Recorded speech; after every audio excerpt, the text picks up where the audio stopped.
Again, on the same point, see this.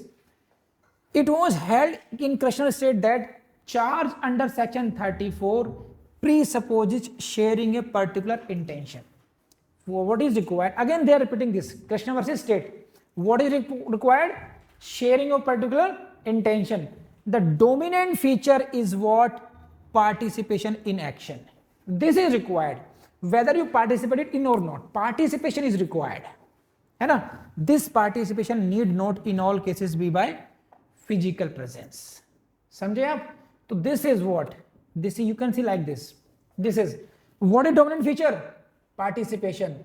And this participation need not in all cases be by physical presence. Case का नाम कृष्णा. तो now Shrikantiya, Jem Desai and Krishna.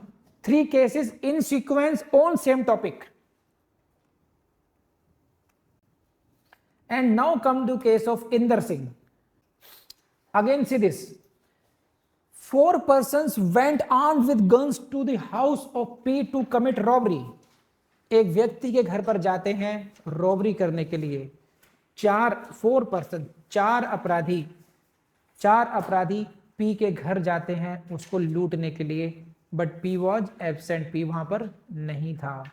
A and B, 2 robbers got the minor son of P to take them to the field where P was working. और उसके जो छोटे बच्चे को लेके जाते हैं कि बता कहाँ है तेरा बाप, कि खेतों में काम कर रहा है. तो वहां पर उसको लेकर के हमें यहाँ से, तू चल यहाँ से. ठीक है.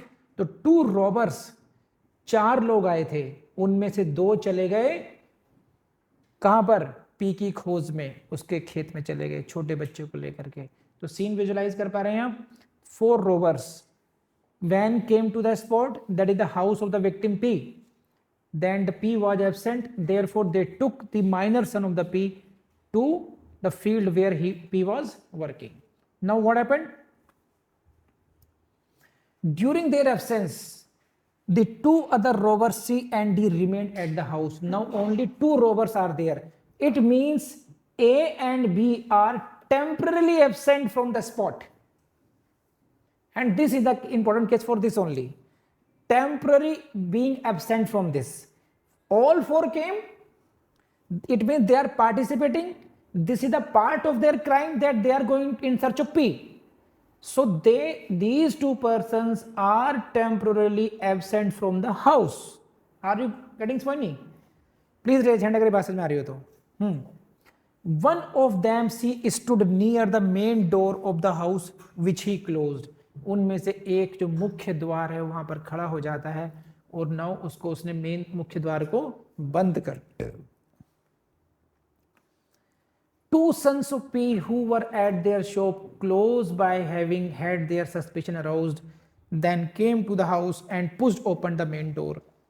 जो P के 2 अन्य सपुत्र थे उनको शक होता है और वो आते हैं अपने घर पर और उन्होंने धक्का देकर के गेट को खोला. Whereupon she fired at them, resulting in the death of one of them. और इसी को देखते हुए सी ने उस पर फायर करता है और एक बच्चा उसमें मारा जाता है. किसका बच्चा मारा जाता है? पी का मारा जाता है. एक बच्चा माइनर है जो लेकर गए हैं 2 रोवर्स को.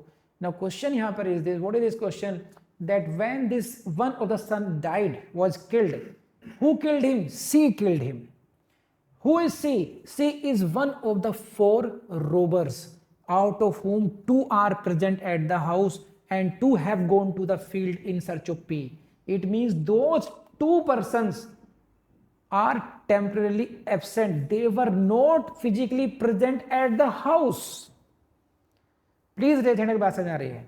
Now we are trying to find out whether those accused persons can be held liable even though they were not present at this spot, because what we are doing, we are seeing physical presence is must or not.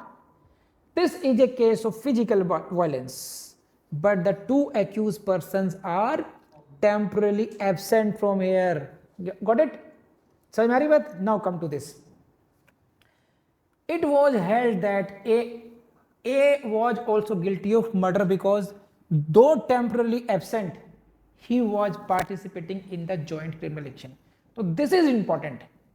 I don't know whether it's a error A and B होना चाहिए, ये आपको देखना पड़ेगा आपके facts में से एक बार को. But question is even A and B, दोनों जो एब्सेंट हैं, दो temporary absent, the main point is this, they were also held guilty of murder because though temporarily absent he was participating in the joint criminal action. So the main highlighted point is what? Participation in the crime. In this case involves physical violence, है कि नहीं है? In J.M. Kantia what was held कि in case of physical violence it may be necessary, got it? But in the Inder Singh case, in the present case, the accused persons were not present at the spot, though temporarily absent. They were temporarily absent, but they were held liable by application of section 34. Why? Because A was participating in the joint criminal action. So what is the needed requirement of 34 is what? Participation. I am again and again pushing this point: participation, participation, participation. Whether you are physically present or not, it will be seen there as per the requirement of this case. In this case, the accused persons who went in the search of P, they were actually participating in the crime. Even they are going to the P was the participation in the crime. So section 34 was applied in this case. Case of Inder Singh. Please raise hand अगर बात समझ में आ गई तो. So we read Varinder Kumar Ghosh, who stands, they all serve a purpose. We read Mehboob Shah, Mehboob Shah versus Emperor, difference between similar intention. Then came the Supreme Court case of, this is what, first case was Mehboob Shah, then came was the Kirpal Singh, then Pandurang, and then came the Rishi Dev. Okay, and then we read the case of Shri Kantia, J.M. Desai, and now Inder Singh. Okay, and now come to the case of Suresh Kumar. But again, this is case. In next case, in the same thing was similarly was held in case of Suresh versus State of UP. You just the fact you need not to go into the details of fact of every case. Sometimes you say it. We have given this case 1-2 cases, and then similarly was held in such and case, because it is not possible to give the facts in your answer of all the cases. So please remember the case name of case of Suresh versus State of UP. What the hell? Main बात क्या था उन्होंने? This is important. कि sometimes with the advancement of electronic equipment may be there, you may be overseeing the actions from distance, binoculars, and giving instructions to the other accused through mobile phones as well. So practically you are away from the scene, but you are participating. So this is on the point whether what is the need, to what degree, to what percentage physical presence is required. तो on the requirement of जो उतने cases हम लोगों ने पढ़े हैं अभी तक, on the basis of cases so far, what is the law? What is required? Common intention. What is required? Participation. And with regard to the physical presence, it will be seen from case to case. It is not a sine qua non. It may depend how you are participating in that. Whether you are in the similar room, same room, whether you are standing outside, whether you are talking on the phone and instructing. This is the thing. So this is all about Suresh Kumar. Now let's discuss a different kind of problem in this case, 34. Suppose this is a situation for you. A, B, C and D are charged for murder of E. How many persons? 4 persons. It means several persons. These several persons in counting 4 are charged for the murder of E. Okay? But evidence proved that A, B, C and D along with 3 other jointly committed the offense. This is A, B, C and D and E4 and 3 other jointly committed the offense. Now number become 7. The court acquits A, B, C but convicts D. Are you getting this point or not? You can see, understand this slide. These are the 4 persons A, B, C, D. These are charged for murder of E. These four accused persons are charged for the murder of E. Now, court acquits 3 and convicts D. Now, the question is whether this conviction is good or bad in law. Why? Because for the application of section 34, the crime must be committed by minimum 2 persons. Now, when you are acquitting 3, how you can apply section 34 only on 1 person, D?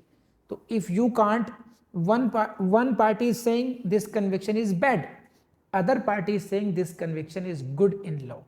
So, this is a problem before us. I hope you understand the problem. Please raise hand. समस्या यह है कि 34 के application के लिए minimum 2 लोग होने चाहिए, है कि नहीं है? इट मस्ट द जो कार्य है, आपराधिक कार्य, कम से कम 2 लोगों द्वारा किया जाना चाहिए. यहाँ पर 4 लोगों पे चार्ज लगा, लेकिन कोर्ट ने तीनों को छोड़ा और एक को कन्विक्ट किया बस. और एक को कन्विक्ट किया तो उसी को चैलेंज किया जा रहा है कि एक का कन्विक्शन कैसे हो सकता है 34 में कन्विक्शन होगा तो होना चाहिए 2 लोगों का. एक का conviction, this is not good in law. तो what is the law in this case? Now see this. What was proved in the evidence? Evidence proved that A, B, C and D along with 3 others jointly committed the offense. It has come on the record that there were 7 persons actually में. Whether they were arrested or not, ये अलग बात है. आप बात समझ रहे हैं कि एक्चुअल में कितने लोग थे? 7 थे. 3 were not arrested. These 4 were arrested. So in essence, you see this. A, B, C and D, these are charged. इन पर तो आरोप लगा हुआ है, इनका ट्रायल हुआ है. इसका मतलब ये नहीं है कि बाकी लोग थे नहीं इसमें.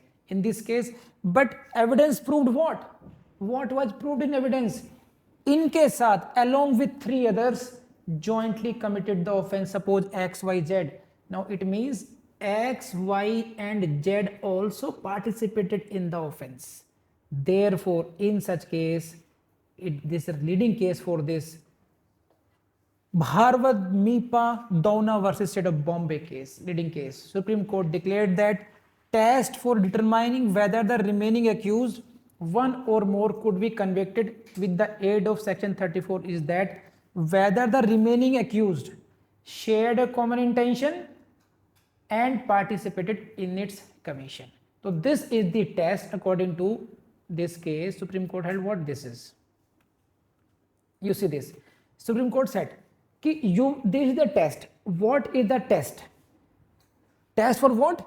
Test for determining whether the remaining accused, that is D in this case, है ना, could be convicted or not. What is the test?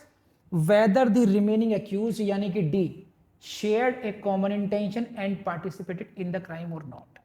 What? देखिए मैं इसको समझाता हूँ इसको, प्लीज ऐसा समझिए.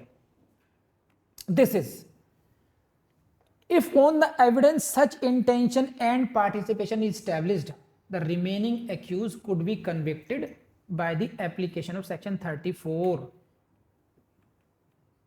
ऐसे और उसको देखिए. If the evidence shows what? Common intention and participation, then remaining accused and D can be convicted. What is important? See this. For the application of section 34, you will not see how many persons are being convicted. It is not a rule that minimum 2 persons should be convicted. This is not a requirement of rule. What is requirement? That evidence must be of common intention. Whether the person who is being convicted, he shared common intention with someone or not. Whether those someone are being charged here or not, it doesn't matter.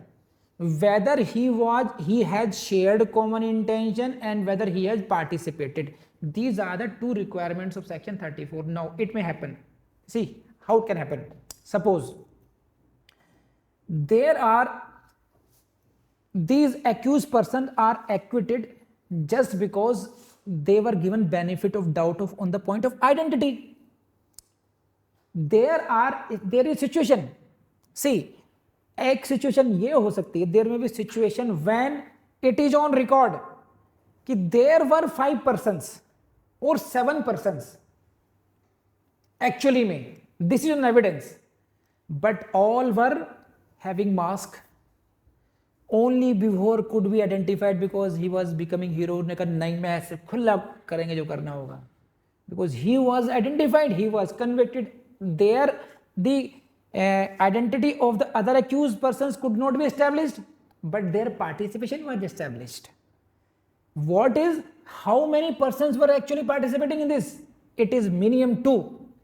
This accused who is being convicted, whether he shared the common intention, answer is yes, okay. Whether he participated in the crime, answer is yes, then he can be convicted. It will not be seen that whether he is singly convicted or along with the other persons accused. Are you getting it or not?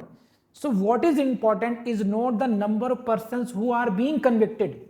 What is more important, that whether that person who is being convicted shared the common intention or not, whether he participated in the common intention, whether he participated in the crime or not. If the answer is yes, then the remaining accused, yani ki even if single D, could be convicted by application of section 34. Suppose this, in this case, if after the acquittal of other accused, means in this example A, B, C were acquitted, a single accused remains, that is D, whose identity is clearly established. It is established that D participated in the offense. His identity is clearly established. These 3 accused persons. Lekin now it is established that he shared the common intention with some person, suppose X, Y, Z, है ना?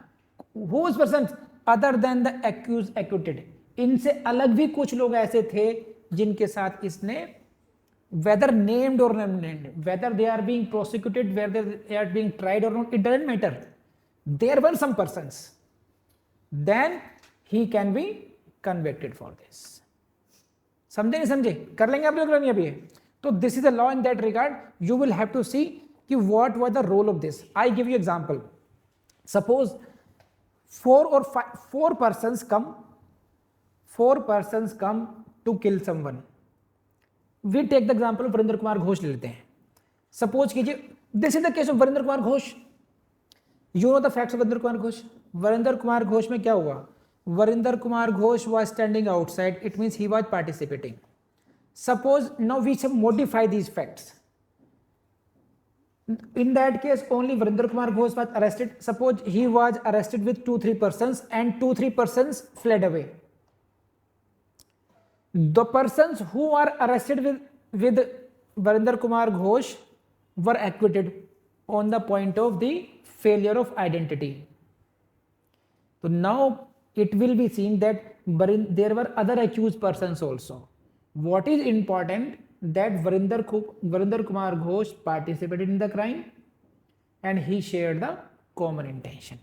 तो this is some kind of modification. For example, I am telling you कि उस case में आप ऐसे assume कर सकते हैं. तो कभी हमेशा देखना कि कितने लोगों का कन्विक्शन हुआ है, इससे मैटर नहीं करता है. जो व्यक्ति कन्विक्शन हुआ है जिसका, उसको 2 पॉइंट चेक कीजिए. नंबर 1, कॉमन इंटेंशन शेयर की किसी और के साथ, है ना, और उसने पार्टिसिपेट किया था या नहीं किया था, ये एस्टेब्लिश हो जाना चाहिए. सही है. एक एग्जांपल मैंने दिया ही, मान लीजिए यहीं पर कोई क्राइम हो जाए और सभी लोग मास्क पहनकर आए और एक व्यक्ति ने मास्क नहीं पहन रखा, है ना, विभोर ने यहाँ पे क्राइम करते हुए मास्क, तो इसकी आइडेंटिटी इस्टेब्लिश हो गई. बाकी लोगों की आइडेंटिटी इस्टेब्लिश नहीं हो पाई, उनको छोड़ दिया जाएगा क्योंकि पहचान नहीं पा रहे हैं उनको. लेकिन एक व्यक्ति को इसके बारे में क्या कहा जाएगा? He participated and he shared common intention. There even a single person can be, and this can be a good law in this case. So these are the different dimensions of 34. Section 34 को जितने भी dimension से पढ़ाया जा सकता था मैंने पढ़ाया. उसके बावजूद भी what I recommend, you should read the S.N. Mishra. उसमें आपको केस लॉज और भी मिलेंगे, उससे आपको और भी क्लैरिटी होगी. नंबर 1, क्वेश्चन कहाँ से आते हैं? I repeat now. Which section deals with the concept of common intention? Section 34. Question number 2, prelims, how many persons, minimum persons are required? Minimum 2 persons are required. By which amendment in the furtherance of common intention was added? 1870. Now, oh, that is, sorry, the last point to be discussed here, it is what? Very important point. This is what? Please see this language. This was the, so we have learned what? Common intention. This point is missing in furtherance of common intention. What do you mean by the furtherance of common intention? Try to understand. The phrase is the criminal act is done in the furtherance of common intention. In Hindi we say सामान्य आशा को अग्रसरित करते हुए. क्या? सामान्य आशा को अग्रसरित करते हुए. In furtherance of the common intention of all. What is this? What was the common intention in Barinder Kumar Ghosh? In Barinder Kumar Ghosh, common intention was to rob. In the furtherance of common intention of robbery, they committed murder. So therefore, you cannot say that our common intention was only for robbery, because that act was done in the furtherance of your common intention. So again, you will be punished for that also. So the use of in furtherance actually enlarge the area of common intention. It is not limited. You may be intending only to do something, some one act, but if you in furtherance of act number 1 you commit act number 2 also, so you will be punished for act number 2 also, because act number 2 is being done in the furtherance of common intention of 1. So this is what we have seen the Barinder Kumar Ghosh. Common intention क्या थी उनकी? लूटने की थी. लूटने के कार्य को अग्रसरित करते हुए उन्होंने हत्या की. समझे? इसलिए हत्या के लिए भी प्रत्येक व्यक्ति को, यानी कि इस केस में बरिंदर कुमार घोष को दोषी पाया गया. तो ये है फैक्ट, मतलब इंपैक्ट है. इन फर्दरेंस का मतलब क्या है? सही है, कर लेंगे आप लोग अभी. तो this is all about section 34. Case laws, name of case laws is must. मैंने किसी लेक्चर में इतने केस लॉज नहीं पढ़ाए हैं, लेकिन इसके बावजूद आपको पढ़ना चाहिए. हाँ, और ऑफेंस और क्वेश्चन कौन कौन से बनते हैं 34 से? Whether section 34 creates specific offence? Answer is no. इसका मतलब क्या है स्पेसिफिक ऑफेंस का? देखिए, जैसे 299 है culpable homicide, that creates a specific offence of culpable homicide. 300 murder, that creates a specific offence of murder. But section 34 is not creating any offense. It is by a legal fiction through vicariously liability, and it is imposing a joint liability, constructive liability. इसको भी समझ लीजिए क्या मतलब है. vicariously liability का मतलब क्या है? When we say vicariously liable, suppose कीजिए एक सीन इमेजिन कीजिए. Scene again I will take you to case of Barinder Kumar Ghosh. In Barinder Kumar Ghosh, it was not the Barinder Kumar Ghosh who fired. The postmaster, sub postmaster was killed by someone else, है ना? But he was vicariously held liable for killing of other. Sub postmaster was killed someone who fled away. Barinder Kumar Ghosh was apprehended, but he was treated as if he killed that sub postmaster. Vicarious liability का मतलब ये होता है कि जब कोई व्यक्ति दूसरों के कार्य के लिए मुझे दोषी ठहराया जाए. कार्य करें आप, करे कोई, भरे कोई. समझे? तो एक वही है. मारा किसने? बरिंदर कुमार घोष से किसी अन्य व्यक्ति ने मारा था, लेकिन उसकी करनी, उसकी फायरिंग का फल किसने भुगता? बरिंदर कुमार घोष ने भुगता. क्यों भुगता? क्योंकि सेक्शन 34 के सारे इंग्रेडिएंट्स अप्लाई हो रहे थे. कॉमन इंटेंशन था, पार्टिसिपेट कर रहा था. अगर वो कंडीशंस अप्लाई हो जाती हैं, तो जैसे एक व्यक्ति को खून करने गए, एक व्यक्ति ने पैर पकड़े, दूसरे व्यक्ति ने हाथ पकड़ लिया, तीसरे व्यक्ति ने गला घोट दिया उसका. तो जिस व्यक्ति ने गला घोटा एक्चुअली तो उसने मारा. अब जिस व्यक्ति ने केवल पैर पकड़े या हाथ पकड़े, उसको भी उसके गला घोटने वाले कार्य के लिए सजा मिल रही है. तो गला घोटने वाले कार्य के लिए वो क्या हो गए? वाइकेरियसली लायबल ठहराए जा रहे हैं इसमें. तो एक तो कॉन्सेप्ट हुआ वाइकेरियसली लायबिलिटी का. कंस्ट्रक्टिव लायबिलिटी का मतलब क्या होता है कि actually you did not do that, you did not strangulated, but your liability is being constructed upon you. आप पर आरोपित की जा रही है दायित्व आप पर वो, तो इसको कहते हैं constructive liability. Joint liability means आपको you are being held liable jointly with the other persons. तो these are the key phrases which are used in reference to section 34 and there is a question in your mains, differentiate between the common intention and common object. ये बहुत simple question है, you have done it in LLB also, और इस question को आप स्वयं करेंगे अपने लेवल पर। What is the difference between 34 and 149? What is the difference between common intention and common object? Because common object creates specific offense, section 34 does not create it. Now अब and हुआ section 34 का। जय Hind. See, इस बात को समझ लीजिए, the concept of vicarious liability, that is a concept of law of tort, है ना। तो वो generally vicarious liability, the concept of vicarious liability is not applicable in case of criminal law. But sometimes in prelims it is asked with reference to section 34 in your prelims कि whether it is the case of vicarious liability or not. So in one sense it is the case of vicarious liability. Vicarious liability क्या होता है? When you are being held liable for the act of other. So in that sense you can say it is the case of vicarious liability. Now what is the difference between vicarious liability and constructive liability? Constructive liability means as if the case of, you can say in section 34 and in 149, in section 34 you are being held liable because you participated in the crime and share the common intention. In 149 you are being held liable just because you are the member of that. So in both cases actually you are not doing the exact act for which you are being punished, but your liability is being constructed. Okay, so therefore this is called constructive liability. And again with the same time you are being held liable for the actual act committed by someone else, then again it can be the case of vicarious liability. तो this is what constructive liability vicarious liability समझाते हैं मैंने क्या है। इन दोनों के अंदर difference यही हो सकता है, vicarious liability the concept of civil law mainly, and vicarious liability में there must be relationship, servant and master relationship, partners relationship, principal and agent. So that is confined to specifically for 3 kind of relationship in case civil cases. But in case of construct liability, you can say this is not the requirement of this. If we try to differentiate like this only, ये हो सकता है इसमें.